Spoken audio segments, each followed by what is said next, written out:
The Snowman would see the launch of a brand new classes structure in the SRC with the aim of creating more chances to win awards for more competitors.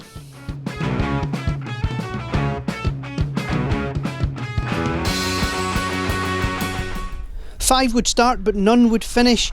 Terry Smith and Kenny Fogel-Swift retiring in SS3. Jonathan McDonald C2 would slide off the road in SS1.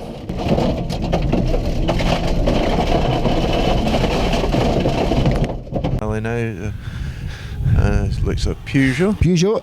Nicky Addison and Rachel Matheson were trying a new note system for the first time, and things were going well. Unfortunately, they would retire in SS4 when the gear linkage came apart.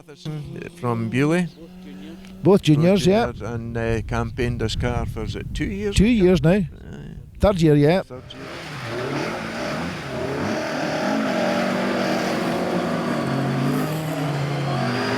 James Campbell and Ricky Finlayson were doing their usual job of entertaining the crowds in the Sunbeam. A roll in SS1, a tree being used as a bottom arm, and this spin in SS2 were just some of the exploits. Their run would sadly come to an end in SS3.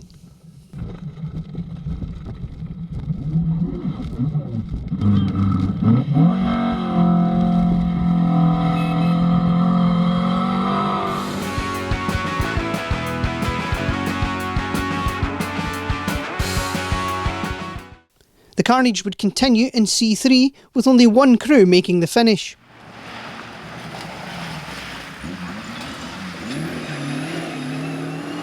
Martin Crombie and Andrew Logan didn't make it out of SS1 when the Sunbeam's engine lost its oil pressure.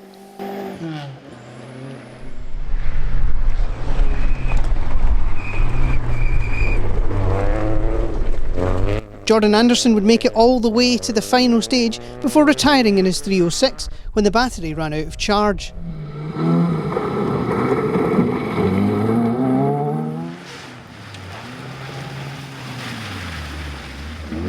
On his return to the SRC, Craig Smith would end the rally when a wheel parted company while flat in fifth gear, the Astra rolling twice into retirement in SS3.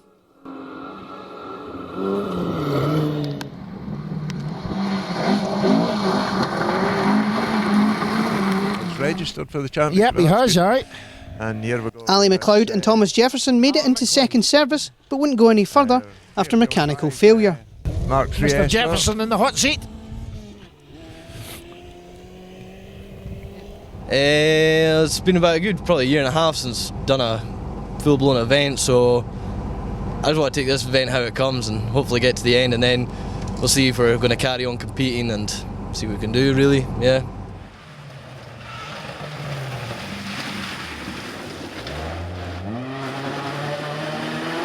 Former junior champion Grant McRae would unfortunately slide off the road in SS2. Yeah, it's quite unique actually, the cadet. There's not many of them rallying in Scotland. And my one sort of appears at some of the gravel events, and there's a couple of tarmac ones, but yeah, they're pretty sort of low in the ground. But bucking the trend, John Brownie and Gordon Ritchie would actually see the finish, proving that the old cadet can still do the business. They were lucky, surviving a big moment on the snow in SS1.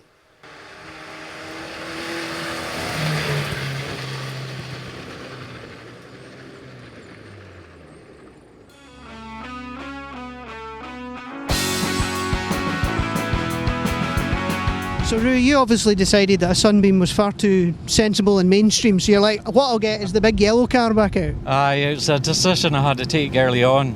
I'm going to run the Sunbeam in the class that I was in. I never had a chance, so Clubman was the one I wanted to go in, and this is a beast for it.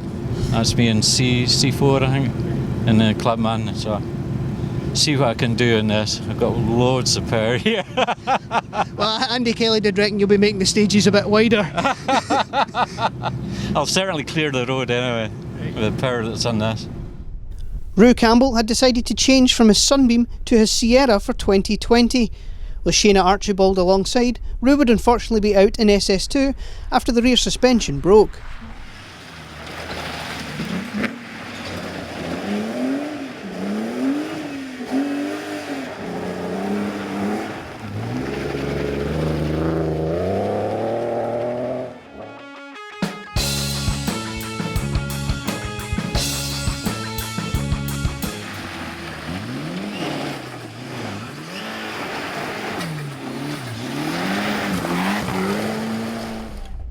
Sole Evo in this class was the ex-Kevin Crawford car belonging to Snowman veteran Coogie Urquhart.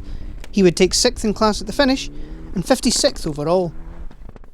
And the rest of the class would be made up of Andrew Wood Motorsport Subaru Cup competitors.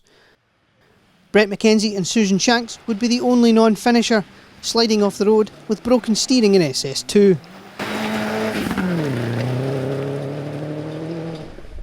Fifth would go to the father and son team of Mark and Stephen Shaw. Their attack slightly blunted over the last stage when the rear diff started to fail.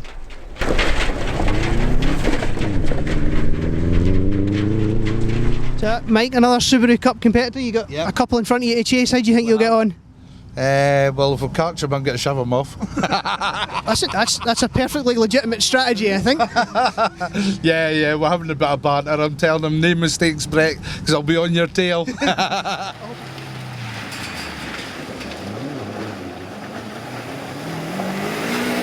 Mike Grant and Graham Kelman would take a solid 4th in class after a good run, despite a spin on the last stage.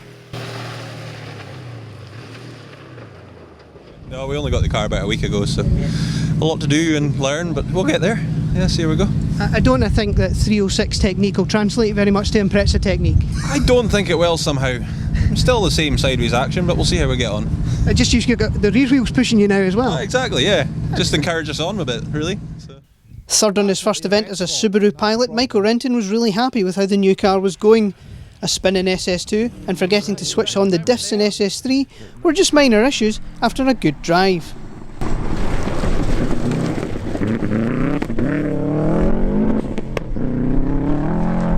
I had a wee shot in it at the gravel sprint, our own gravel sprint, with a different engine in it, but I haven't really. I'm dreading it. It's fine, just drive it like an Escort and it'll be fine. I'll give it a go. Yeah, really looking forward to it. Just getting out there and a bit of a change, like, you know, as good as a rest, as to say, because we had no luck at all in the Escort last year, so we'll hopefully just get finishes this year. We're not looking to do anything fancy, just get good finishes, you know.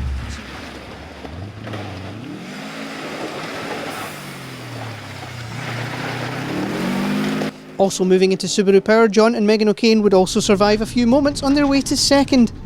A nice reward after their incredibly tough 2019 season.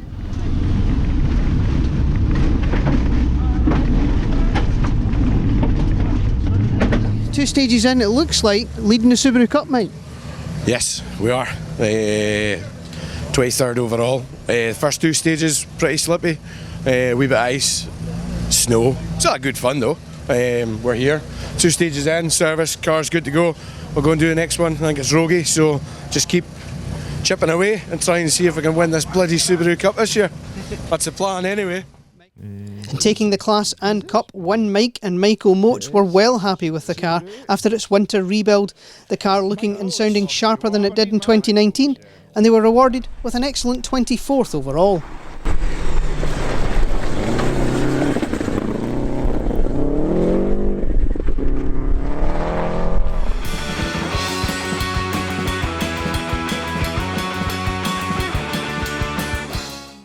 M2 would be another class filled with carnage. Local junior man Peter Beaton was fulfilling his dream of competing on the Snowman. Unfortunately, he would slip off the road into retirement in SS1. You had a run in the car at all with the new engine? No, this is a Niall Cowan's spare engine, because my one knackered up on the Rowan Road, my good one. So, God knows. Scott Peacock and Robin Neal's step up to 1600 power was short-lived. This off on the ice, doing more damage than they thought to the suspension, and they were out.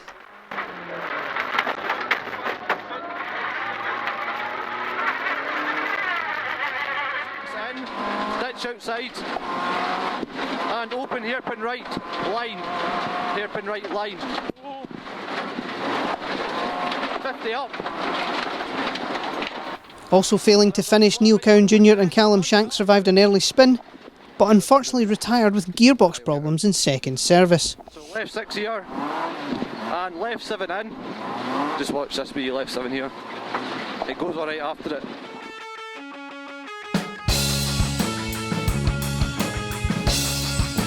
Left at the end here, 40. Care, 5 left in, and 5 right in. and 6 left in, 80. Reigning ladies champion Lindsay Henderson had Ian Parker alongside for the first time, but unfortunately it wasn't to be a long event.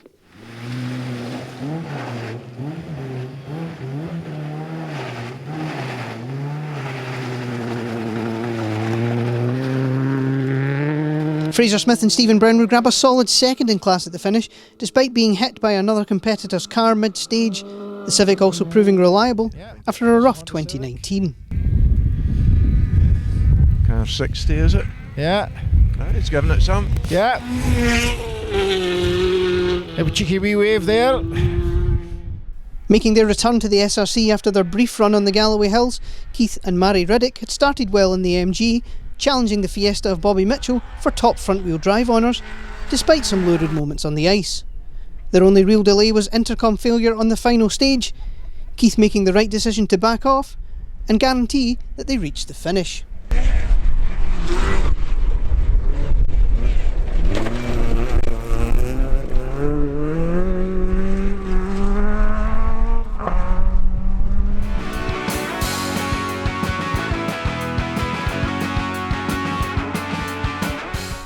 Paddy Monroe and David O'Brien were the only starters in M4. Unfortunately, early alternator failure would put them out.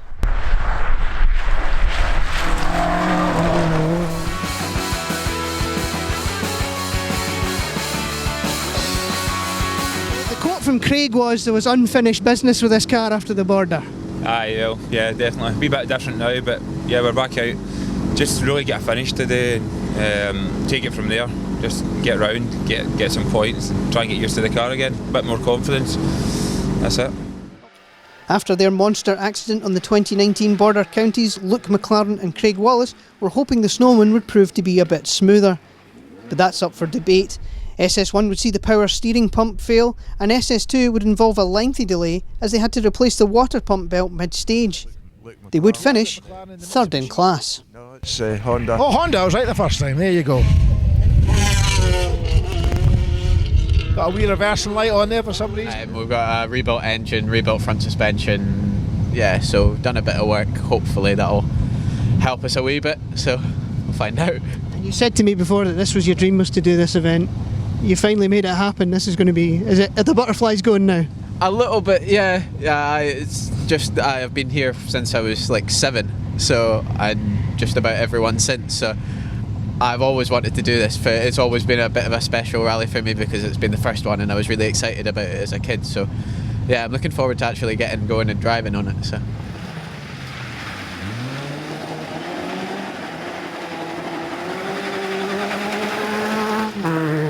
Johnny Mackay and Emily Easton Page's day had started poorly with a puncture before the start of SS1 and a wrong slot in SS2.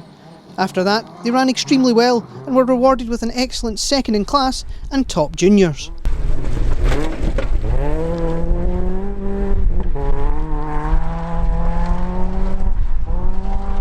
It feels weird being back in the car. I've driven the car since November, and I literally started it for the first time this morning. But I don't know, see what happens. The first stage, there's also a lot more people in our class today, so a lot faster cars in our class than there was last year. So it'll be interesting to see what happens. 2, tightens to left 3, braking right 4, in on crest tidy.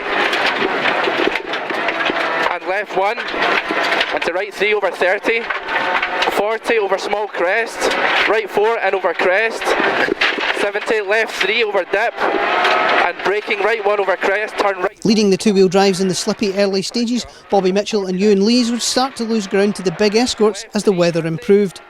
2 punctures and a steamed-up windscreen over the final loop would slow the pace a little, but it would be yet another class win for the pink Fiesta.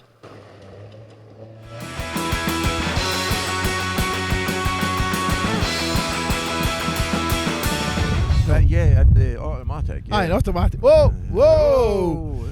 BMW. That looks like. Former Sunbeam pilot Kenny Wood was out in a BMW for the first time. Unfortunately, the car would cry enough on the very last stage and he would retire.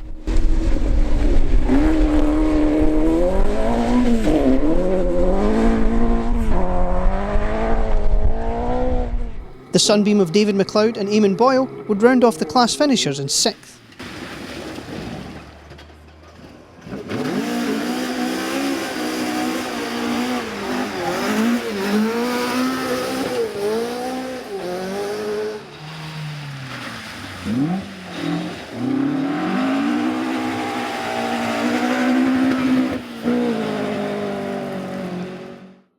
The last time Alistair Brearley contested the Snowman, he won. That was back in the 80s in a Chevette. In 2020 would see the Escort run well right up until the last stage, when a front strut would burst and they would limp to the end, 5th in class.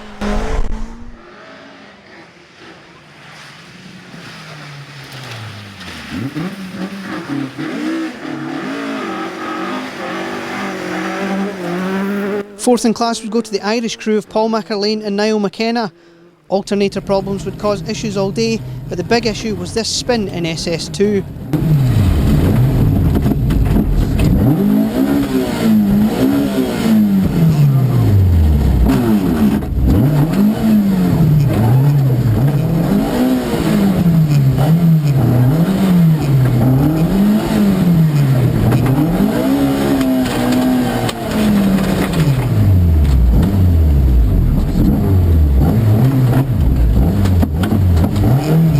Over 4 minutes were lost digging the car out, stymieing any hopes of a better result.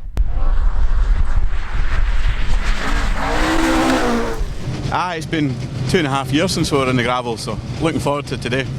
And how do you think the Sunbeam will handle these stages? I'm hoping well. We've changed a lot of the suspension on the front end of the car, so hopefully it'll make a difference. We done Mull last year and it helped there, so now's the gravel test. A rally oracle. Sunbeam? Sunbeam, yeah. Also battling a dodgy alternator, Alistair MacArthur and Claire Tilley would grab third in the class in their Sunbeam.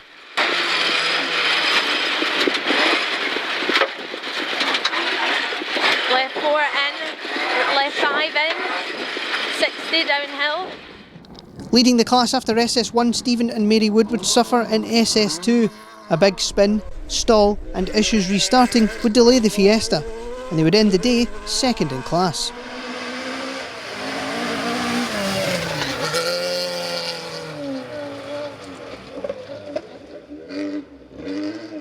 There's always something new with you in this car. Anything new this time?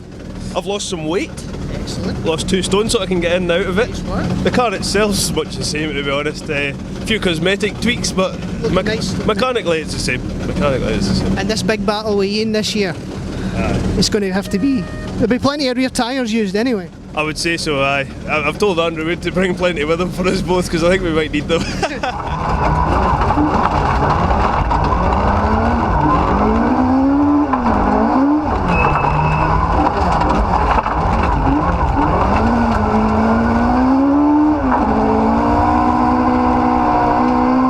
Hitting a bridge in SS1, Mark McCulloch and Michael Hendry would get away with just a puncture and some time loss. After that they would start to fly and were battling with the bigger engined Escort of Keir Beaton and Ian Thorburn for the 2-wheel drive honours. Eventually the Hardy Escort would win out, taking both the class and 2-wheel drive win.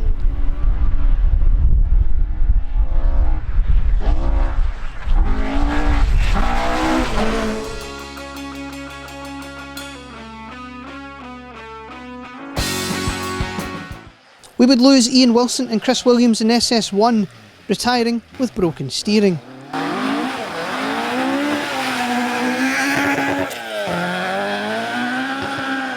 The car was built at Mill Garage, Duns, and Grant Ingalls had it. Grant Ingalls won the 2 litre class in Scotland with it. He then bought my historic Escort, and I took this one. When I trade in, you might say, and basically it's evolved into what it is now. So. And how does it drive compared to a Cadet? Not as good. Oh, fair enough. Returning to the SRC after a long time away, Alan McDowell and Gavin Hesseltine were out in the ex-Grant Ingalls Escort. They would suffer a front puncture in SS4 and a broken engine mounting in SS5 on their way to 2nd in class. It is indeed. Along with Gavin Hesseltine, known as Hagar. Have you ever seen him? He absolutely looks like Hagar. There's no question about it, but that's even his email address. I'm just delighted to be out in a Mark II Escort home event. I just remember spectating on the rallies and watching these things, so now I'm driving one, so that's all I'm really interested in. Is if I get a few hundred yards in the first stage, I'll be delighted. Because it's a few hundred of the more I got in the Grampian, so yeah, that's all I want. Loving their day out, Keir Beaton and Ian Thorburn would battle with McCulloch and Hendry for the top 2-wheel drive spot, drawing level on time with 1 stage remaining. Unfortunately, the diff would start to go over the final stage and they would take second two-wheel drive home and a well-earned class win, and the John Horton Star Driver Award.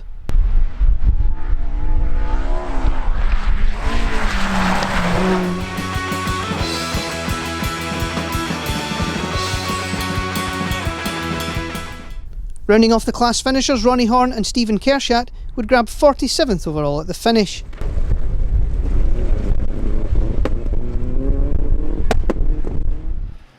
'45th overall would go to Jan Budge and Bruce Lindsay on their first ever snowman. Jan saying he really enjoyed himself, despite the car turning into a sledge on occasions.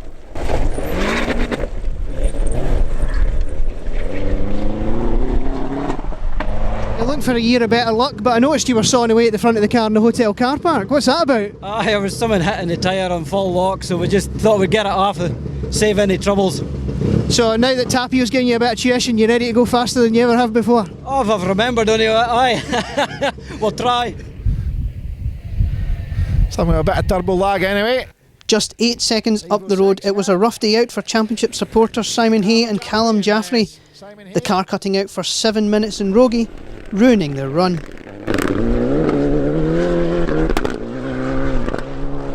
We had a lot of problems with the Citroen. We really struggled. We were quick in the 205s, often top 3 in the class, but we struggled with the C2. We just couldn't get it to handle, and the suspension and everything used to bend quite rapidly. So we decided to go out and buy a new toy, and we decided to go for this, which is a nice car. So not done a lot of miles on it, so we're going to take it easy today, hopefully, and get a finish. But yeah, it's a nice thing. So looking forward to it. 26th overall and 6th in class went to the Impreza of Graham Sherry and Ewan Anderson. Graham pretty happy with the result, especially considering it was Ewan's first gravel event. Graham Sherry. Yep.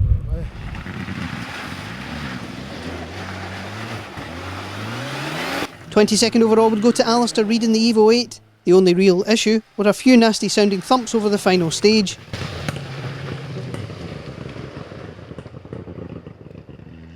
Well, we'll go out there and have some fun, hopefully. We're looking forward to it. Conditions are looking good, so yeah, it'll be good to get back out there. Duncan Campbell and Michael Cruikshank would grab a solid 19th overall at the finish. It was, however, a slightly frustrating day for the Impreza crew. A stall in SS1 and a spin in SS2 were small issues, but Duncan wasn't happy with the way the car was handling all day and was planning some post-event investigation.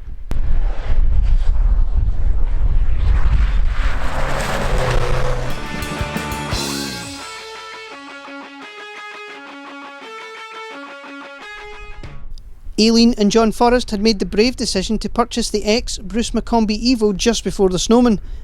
And this would mean a day of battling left-hand drive, a sequential gearbox and the slippy conditions. 8th in class and 59th overall was their reward. I think you might be one of our furthest travelled crews for today. We're maybe up there with them, I think, yeah. 9 hours yesterday. Hours. Wow. Yep.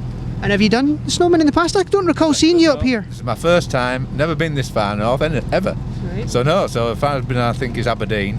But looking forward to it. I've heard great things about it. Kevin Downs and Richard Wardle were another crew tackling their first Snowman. A puncture in SS2 would slow them slightly, but their big issue was a broken diff pump, requiring emergency repairs at second service.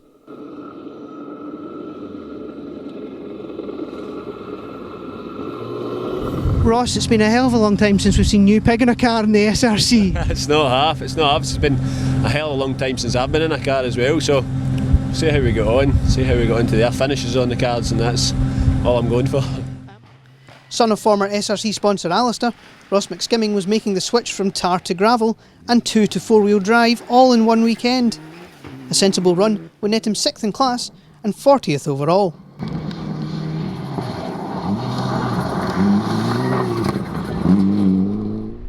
'20th overall championship sponsor Kevin Crawford and Andrew Stevenson had an adventurous start to their day, often both SS1 and SS2, removing most of the rear bumper along the way. After that they would settle down to take 5th in class at the finish. Car 26. 6. Well, he's down. Kevin Crawford.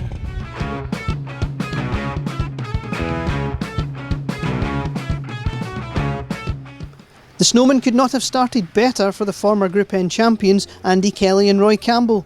fastest historic car in SS1, showed the potential pace. Unfortunately, they were caught out in SS2, slipping into a ditch and losing so much time escaping that they decided to retire.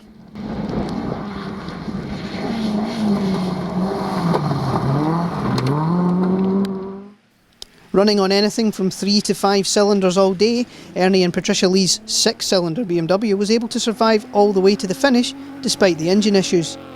Second in class was a good result considering.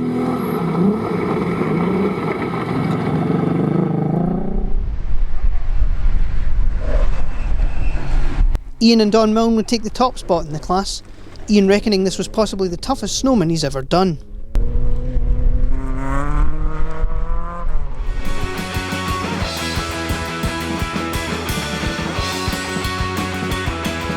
I just decided to try something different.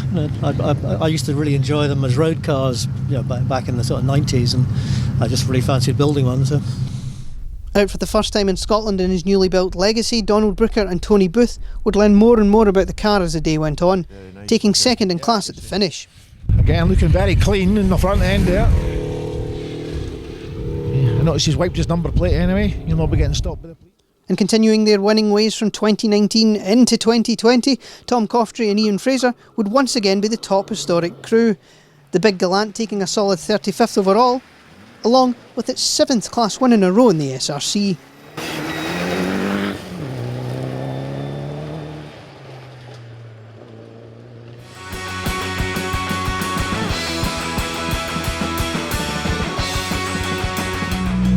Bob, this is a hell of an upgrade. This is an upgrade, yep. This has been in my mind for a couple of years, so we managed to achieve it just before Christmas, so fingers crossed that it's a good idea. And have you done any prep, any testing, anything? One wee shot in it, just kind of Christmas, New Year time. We were meant to be at the test last week, but it was cancelled, so no.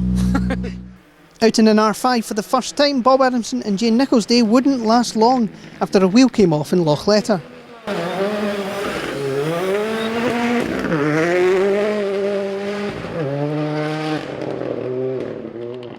Sixth in class, ex-Carter Hugh Brunton and Harry Marchbank were another crew new to R5 power. 18th overall shows the potential moving forward as Hugh learns the car.